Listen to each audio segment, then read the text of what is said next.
We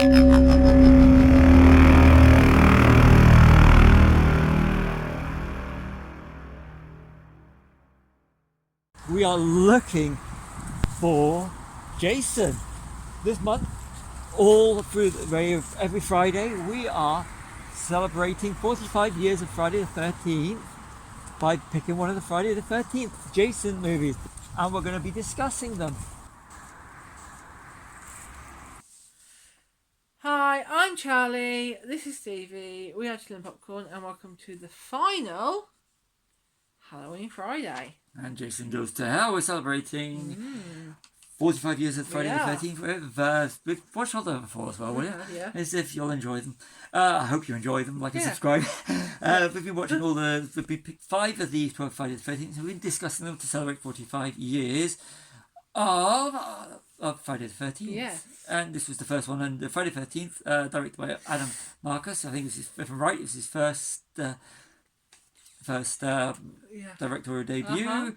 Done on a budget of $3 million, worldwide gross of $15 million, didn't get a UK release. Stars John D. LeMay from Friday the 13th TV series. If you remember that, you're old like me. Stars John D. LeMay, Kari Keegan, Stephen Williams, and the legendary Kane Hodder as Jason Voorhees, FBI Agent 2. Check it out, this movie, absolutely awesome. Okay, I'm gonna. You know what? I'll be the first to admit. For years, I didn't like this movie. What did you think? Initial thoughts. I mean, I've only seen it twice. Yeah. Just I can't remember much about it. I only watched it a couple of days ago, but I've slept since then. But yeah, I think I enjoyed it. I've the first few times I watched it, I really disliked this film. Really disliked this film. I thought it was boring, made absolutely no sense. I did, yeah. I went horrors for a period of time, but that's a story for another thing. It is, yeah.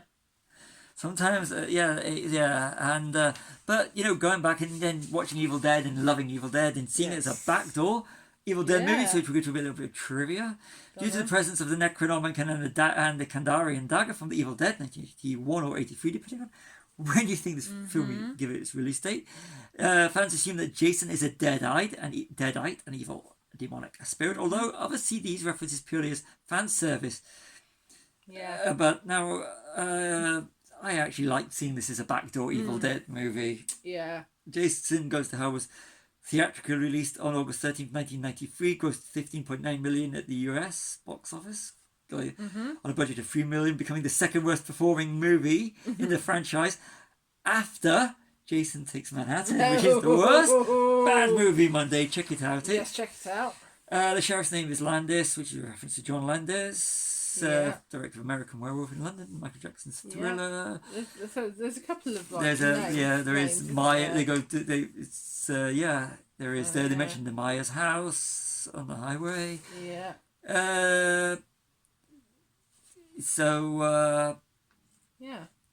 When Creighton Duke, IMDb trivia, when Creighton Duke is being interviewed, he demands $500,000 for the capture of Jason. For that, you get the mask, the machete, the whole damn thing. This is a reference to Jaws, 50 years old this year. Yeah. And one of my favourite movies. Yeah.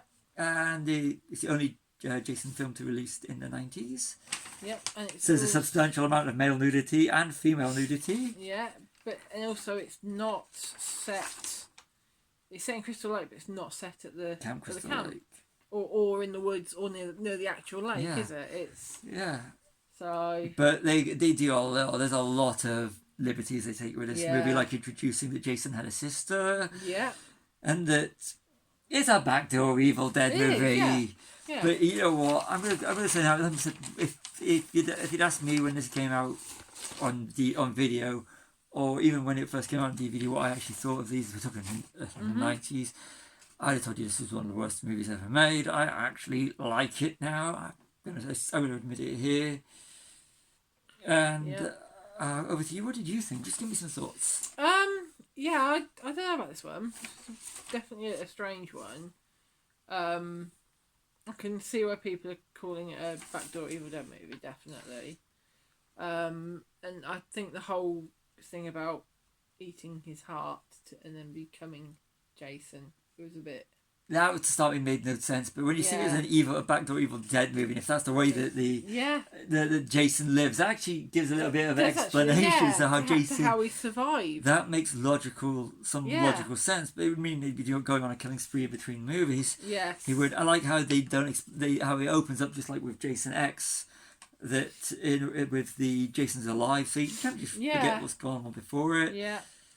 You have to wait 19 minutes for Creighton Duke to explain Jason. You've got then he ultimately gets killed by Jason. Mm-hmm. The whole Kandarian David get to kill Jason, and how that's I kind of like that whole Evil Dead. The Necronomicon having it in Pamela Voorhees, the Voorhees house. Brings Jason back to dead. Different to the house from the remake. Yeah. It's a different house, but Yeah, but it's basically it's like a proper house, not just like a cabin in the woods. Yeah. It probably would work better if it's a cabin in the woods. Yeah. For Evil Dead, but yeah. But it's kind of like the having the Necronomicon that explains how you bring Jason back. Yeah. It does. So this is definitely. And having his sister's daughter, his niece, can't remember what her name is. Yeah. Be going out with the TV guy who just wants to. That reminds me of Media Break. Wants to sell the story and have he moves his sister's body and stuff, doesn't he? And it's just that I found a bit weird. Like it's almost like the Halloween film that's a reality TV show. Halloween Resurrection. That's one, yeah. It's a bit like that sort of thing, isn't it? Yeah. So do you think the idea of having Jason have a sister actually works? Yeah, I think it would have worked if they introduced it earlier on in the franchise. And having a Voorhees being the only way that you can kill a Voorhees. That sounds quite good. I like that idea. But like I said, I think if they'd introduced her in the second, maybe in the first film, because I'm guessing she's younger than Jason. Yeah. So she could have been, if Jason was at the summer camp. Yeah. She could have been at Hope. Yeah. Even if you just saw her. Yeah. But you've got Diana Voorhees, Jason's sister. You've got Jessica Voorhees, which is his niece, and then you've got the daughter, Baby. Which everything seems to be linked in. You've got great practical effects by KNB. Yeah. Who are legends even to this day. I think they might do Walking Dead. I know they did work on Dusk Till Dawn. Yeah. There's less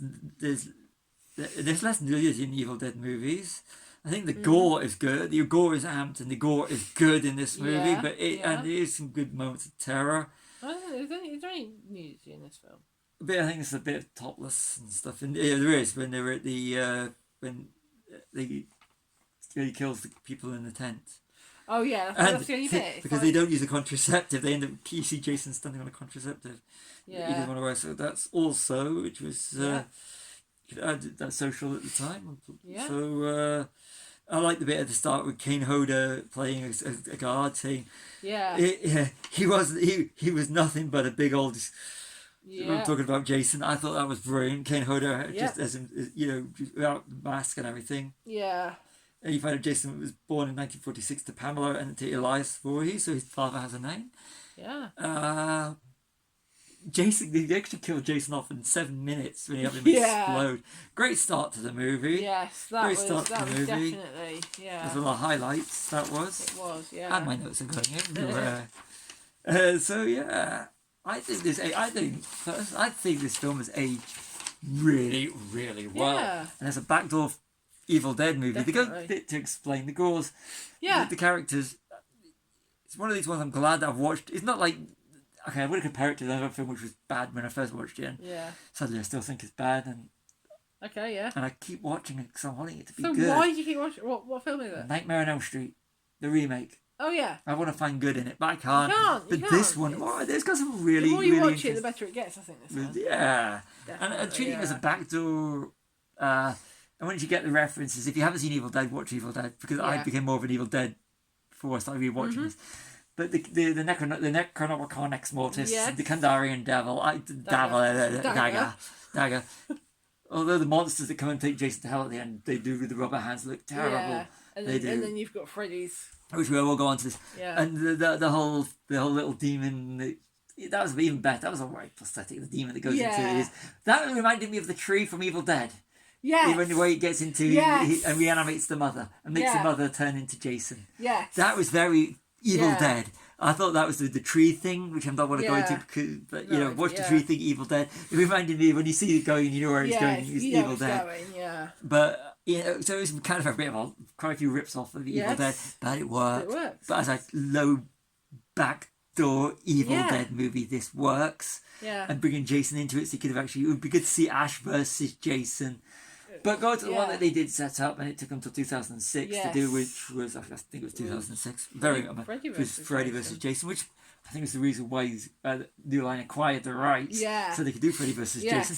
How did that turn out? Yeah. But I think we did that on Bad Movie. We did it for Freddy Thursday last year. Check out the Freddy Thursday for last year. Or we got a playlist of them all. We have. But I really, they're setting up with the Kane Hodder grabbing the mask and taking it down, setting up the Freddy versus Jason. That was, as playing for Freddy's hand. Yeah, I thought that was a good setup for a movie. Which, if Kane Hodder and it got a good script, and of course with Robert Englund playing Freddy, would have been a fantastic movie if they'd understood it. It would have been really good. They would have, but we're not going to talk about that movie. We're just going to talk about this one. Yeah, I think this. Over to you. What do you think of the overall watching this again? It works. Yes. Yeah. I really enjoyed it. I did actually, yeah. Really enjoyed it. It's one of these ones. I'm glad we're discussing it because I really did enjoy this movie. So, as a Friday the 13th film, it does try to change things. It does, yeah. It tries to change things too much. It's a bit jarring if you watch the first 8 than this one. Yeah, but as a backdoor Evil Dead movie, it's kind of good. It kind of works. Not completely groovy, but it kind of works. Sort of groovy. Even if they just had like a picture of Ash or something, would have been. No, we couldn't have Ash in there. I know. But it also works because they didn't have to sneak the Necronomicon and stuff, didn't they? Yes, because they wanted it to have a bigger part. But they did. Was it in Evil Dead 2? You've got Freddy. Someone stole a glove and there's Freddy's glove on hanging up. Yeah. In Evil Dead 2. Yes. And in the first Nightmare on Elm Street. Yes, they're in watching Nancy's watching Evil Dead. She is. So everything ties in. Isn't there something in that where there's a picture of Jason or something? There's the Jaws poster in the basement in Evil Dead. Yeah. Which is with a slash through it. So yeah. So it's. I think they're all connected somehow. So I think I got it right. Yeah. It's not even evil. Yeah. Yes. Anyway. So sign off. Yeah. Sign off. Thank you for watching. It's watching. Halloween Day. On Halloween Day, wherever you are. Enjoy. Watch a good Halloween movie. Yes. Watch a Friday the 13th movie. Yes, watch a horror. And don't just watch one of the ones we haven't done, like Jason X. Yeah. Or watch this one. Or watch this one.